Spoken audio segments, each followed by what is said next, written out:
Namatu Ratanatayasa.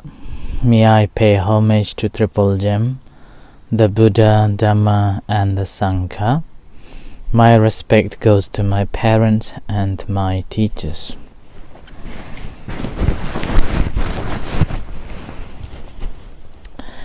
Hello, good evening. Today is Sunday the 21st of June 2020. So this is Jan Sujan from Varapunya Meditation Center, Aberdeen, Scotland. As usual, I'm here to share some of the insights from the Buddhism and what I know. So thank you for listening and joining with me every night. Hi everyone. Hi Colin, David, Margaret, Suresh, Simon and everyone. So today is another miserable day but beautiful. I was teaching outside of the center and suddenly rain falls. So we had to rush into the cottage for the teachings. So, but now again the weather becomes friendlier and nicer. So that's why I decided to come out and give you this nice scenery. And you can see the flowers already blossoms. And this afternoon I also went for a walk and noticed different Scottish wildflowers are blossoming around in our woodlands too. Okay. So before going into today's topic that I've been focusing on the hindrances, and today's topic is number 2. This is Illwill or Byāpāda. I just would like to extend my thanks to Margaret for a lovely message and encouragement and kind thoughts.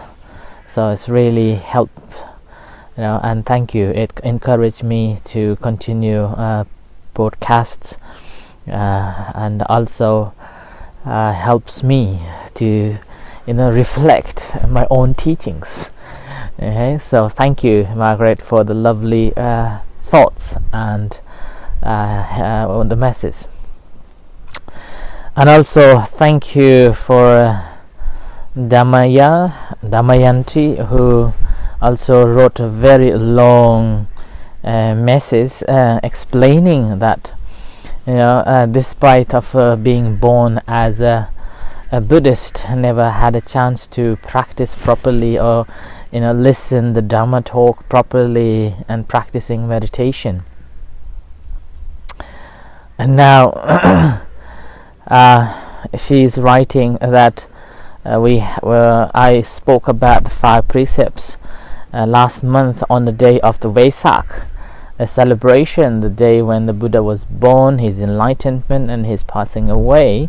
I explained the importance of the 5 precepts, and she is trying to practice as much as possible not to violate any precepts. Previously she had normally kind of breaking the or violating the silas or precepts often, but now she's making her aspiration not to violate any, and that has given her a significant confidence and faith has developed.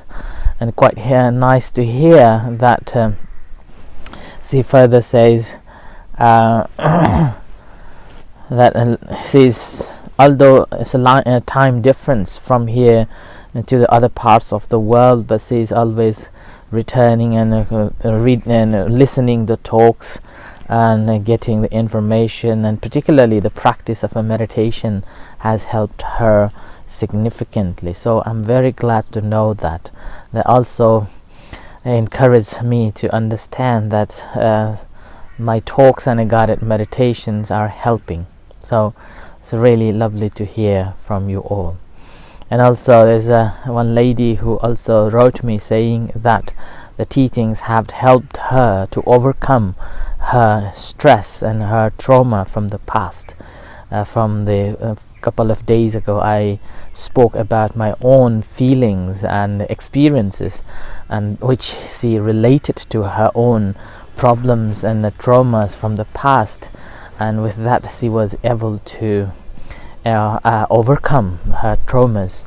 So it's quite happy to know that despite of being such a elderly and still having those traumas haunting, and finally got better from that. So thank you all those messages.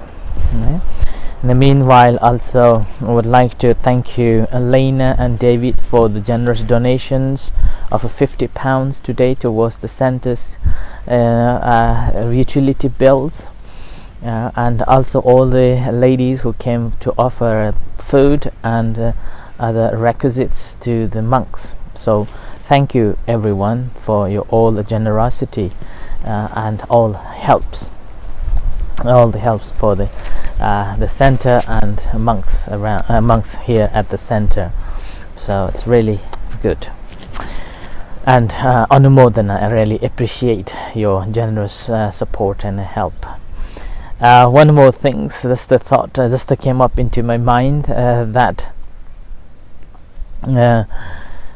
we are trying to, we are thinking of working on a floor, dance floor, which is almost done, and once we were thinking of a floor. So if you have any knowledge about it, you can come and help us know how we can do that. So that's just the thought. Right, okay, let's go to the topic of today, which is the Byāpāda or Illwill. Yeah? Byāpāda is one of the nivaranas, or the hindrances, as a second hindrance in the 5 hindrances. So the Byāpāda translated as the ill will, and this is also kind of an irritation as well. And normally it's translated or spoken widely as an anger or a hate or hatred. And this is basically, it's very tough one, and one of the very difficult to deal with, this hatred one.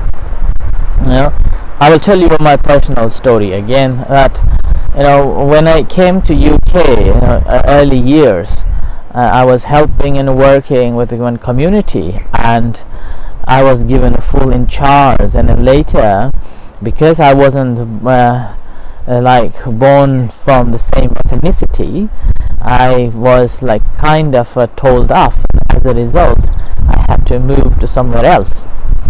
And I harbor that ill will or this hate, this Byāpāda, for significant time.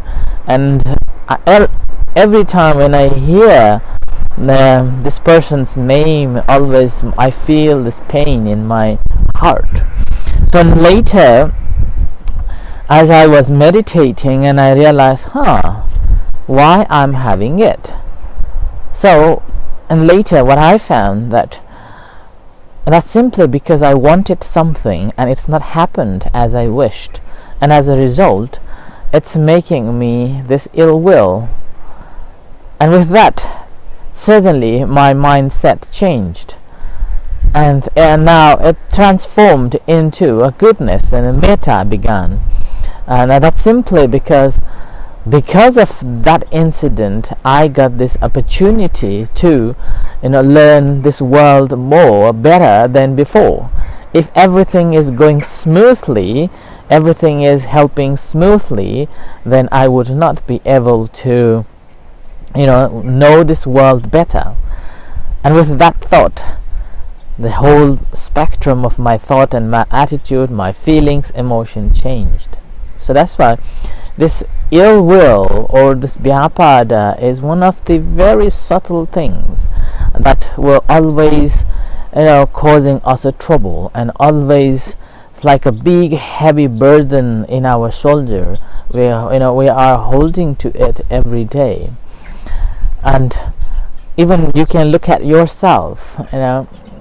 We don't like negativities, but we like to have all the positivities and happiness. But throughout the day, most of the time, we spend thinking about the negativities. We spend more time thinking about which is not good, which is bad. And that's also a form of this negativity, as a hatred, as an ill will. Yeah? So this ill will can be both internal and external. Internal ill will, again, it's can be personal, and it can be affected to our practice of spiritual development. And with this, I remember apologies. I remember a few years ago when I was leading a mindfulness meditations in the city, and one of the girls came up and she expressed that she hates herself deeply, and even she thought to take her life. That much hate, and that's internal hate. And in that case, we have to know the appreciation and how wonderful this life is, and sharing a loving kindness to own self. And that's why, particularly in my experience, what I found that in the West, people are very uncomfortable to tell own self that may I be happy, or difficult to share loving kindness to own self. To others it's possible, but for own self it's very, very difficult. Yeah? So this is an internal one, and also in the practice of a meditation, ill will can arise at any moment, at any time, based on how much you have practiced. Suppose you have been practicing meditation. Some days you had a wonderful, calm, peace, tranquil, with just observing the breath, or just observing rising, falling. And then with that thought, that experience, you come back and meditate, hoping to have that same experience that you had other day. Now, the practice of meditation is such that it's not the same. Environment has changed, condition has changed, everything has changed. And it will be very difficult to get the same experience as one had in the past. And with that, when one cannot achieve the same or a similar experience, then that also can generate the ill will, and that can be obstructions as well. So that's why this is the internal one.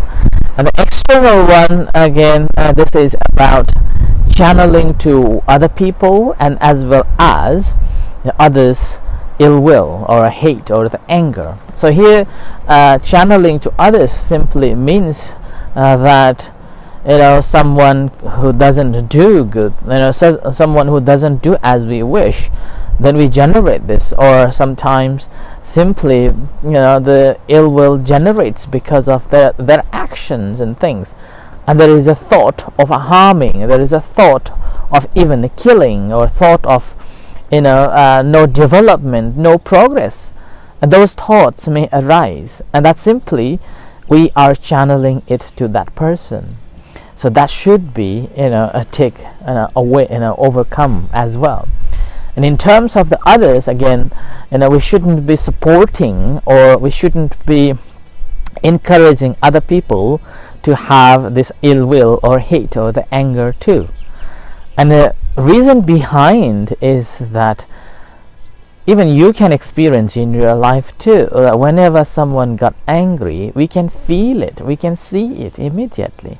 The way they walk, the way they talk, the way they eat, the way they behave, everything it projects from our facial expression or physical expression, like that. And we can see that how ugly that environments become. And as a result, Buddha's advice is not to encourage or not to help others to have this ill will, or so-called the nature of hate and anger too. We have to help them not to have that such thoughts. Okay. And it reminds me the story from the Buddha, that one of the discourses Buddha said that before he became an enlightenment, and he was still the ascetic or the practitioner to be enlightened.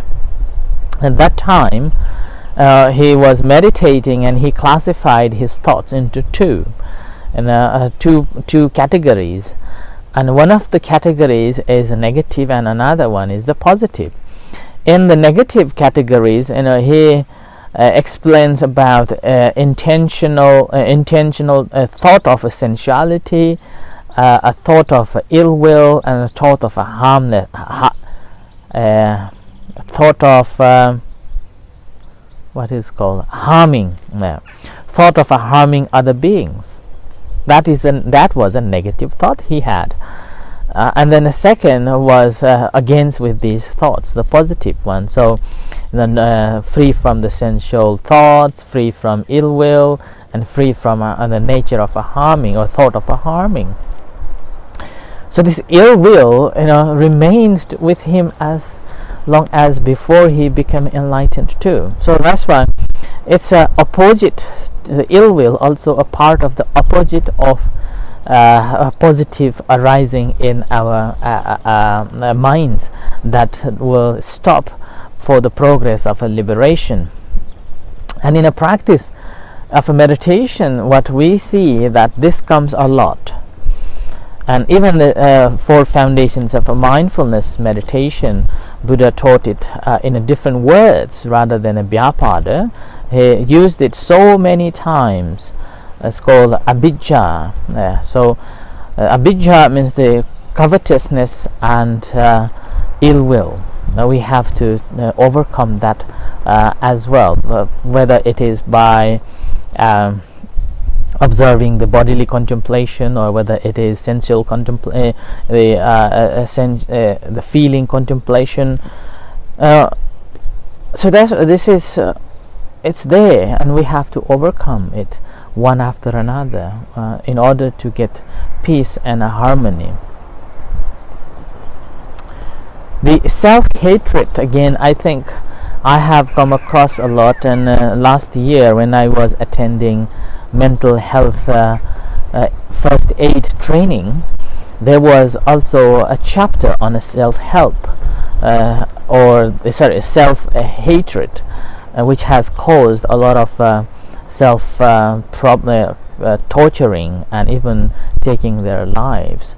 So that's why this is a very, very serious trouble that's having, and simply because of not satisfying or not knowing how important this life is. And this is simply because of having this ill will nature and ill will to own self.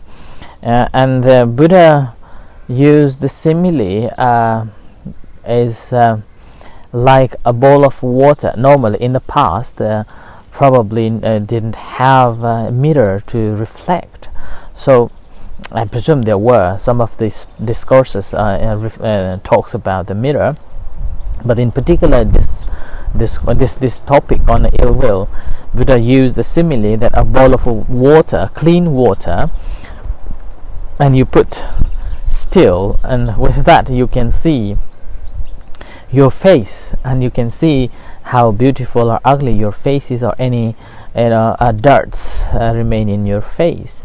But if you put it on a boiling on a fire and let it boil, when it is boiling, we cannot see our face. The whole water is boiling, and it's boiling, and as a result we cannot see things as clearly. So basically we lose the clarity of it. And ill will is something like that. Out of a suddenly, something happens, and suddenly everything clouds, and it generates the anger and hatred, simply generates in us, and we cannot see clearly what it is. And sometimes, and this can happen to your, in your relationship particularly, that sometimes the jealousy can arise, and sometimes hatred immediately began simply out of not buying a loaf of bread, or just a little bit late, or food is a little cold, like that. And that can also generate this ill will, and which clouds this mind not to see the clarity, and that also brings the past memories, and of not having done this and not having done that, and every negativities from distance past will come to support, to aggravate this ill will more and more. So that's why what all we can do is to take out from this fire. So if we switch off a fire, then gradually water will settle down. And that's same with the practice of a meditation too. Whenever there is this sense of ill will generates, basically we have to withdraw from it, and watch that ill will properly. And this is also like a copper in the gold. So the goldsmith will not be able to work properly, and that simile is simply given that once we are overcome by ill will, then we will not be able to work properly. The functioning is simply not proper function, and the reason behind arises these ill will simply not having a wise attention to the things as they come to contact with us, and we simply engage and take on as not happening as we wished for or wished, and then as a result these things will take place, and it obstructs from knowing what is benefit and what is not beneficial for oneself and then to others. And this is again, you can experience, you can think of your own life as well. Whenever you are having this the sense of anger, what happens? You cannot see what is benefit and what is not benefit, and that also causes a lot of trouble can follow as well. And the Buddha gave different ways to deal with that. My first suggestion, and which I normally use to everyone, is that whenever you have ill will or a hatred or so-called anger generates, always remember that no one can make you angry without your permission. Ill will is also like that. Okay, so on the first level, we have to make sure that ill will is generated simply because of the cause, something happened, and we engage with that. And this practice is simply, rather than engagement, we simply recognize and see the cause of it and let it go. So simply let it go. And generating non-ill will, or basically practice of a loving kindness. And this practice of a loving kindness is again known widely as an antidote for the Byāpāda. Become a fearlessness with this, because you have nothing to worry, nothing to you haven't done anything wrong, and so rather than that, what happens is with that we become more fearless to things, and we generate more kindness, and we generate more compassion. We become more sympathetic to people's, and we become a sympathetic joy, and we will be able to maintain our equanimous mind on the basis that sometimes it's based on their karma that we cannot help, or sometimes it's my own karma that I cannot help, and with that we will be able to keep our mind in balance. here I wrote one stanza from the Dhammapada. Says, a monk who dwells in loving kindness and is devoted to the Buddha's teachings shall attain the path of peace, the happiness of the calmness, happiness of a calming of all forms. Yeah? So, and this is basically is this, that when someone is practicing loving kindness, and obviously he will always be mindful. And in the story that I mentioned before he became the Buddha, he had the two types of a thought. He simply said, he gave us ways to overcome. The Buddha gave us ways to overcome this ill will, saying that whenever this ill will arises, know that it is not beneficial for myself, it is not beneficial for others, and it is not beneficial for both. And after we have recognized this, rather than engaging it, simply know that, and know the cause of it. And after we have known the cause of it, Buddha further said, abandon it, destroy it, dispel it, and wipe it out from the existence. So take it out from our hearts and our minds completely. Completely. And in order to do that, first thing we have to do is to live a moral life. So at least practicing of the 5 precepts, moral life, and developing this a practice of 4 divine abodes, which is the loving kindness, compassion, sympathetic joy, and equanimity.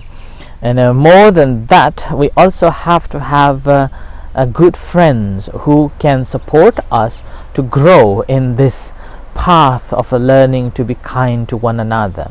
And the last one is, ill will makes our vision narrow and confined into a small a small container, like that, or the narrow it down, whereas the metta is simply, it broadens the scope, and the perception of the whole nature becomes like a very broad open. And with that, our mind will have more possibilities, and our mind will have a great opportunity and to develop and progress in the practice of a spirituality. And with this, we will be able to overcome. Now, remember, to overcome, the first way of a practice is to suppress by having a concentration meditation, and the second is to overcome it by knowing it, understanding its cause, and understanding that no one can make us angry without our permission. So the ill will also like that, and so knowing the cause of it and destroying it and completely eliminating. But remember, the last one is that as long as we haven't attained the 3rd noblehood, so called the anagami, we will still have that. The very moment when we attain the anagami, the non-returner state of the noblehood, and that only moment we will be able to extinguish it, uproot it from our minds and our heart. So with this, I hope you understand this ill will and get the ways to deal with that. I end tonight's talk, and in a few minutes time we will have chanting and guided meditation. You're most welcome to join with us, and thank you everyone for listening tonight, and we'll see you for tomorrow at 6:30 for the talk, 7 for the chanting and guided meditation after that. So with this, may you be happy, peaceful, and thank you. We'll see you shortly. Thank you very much.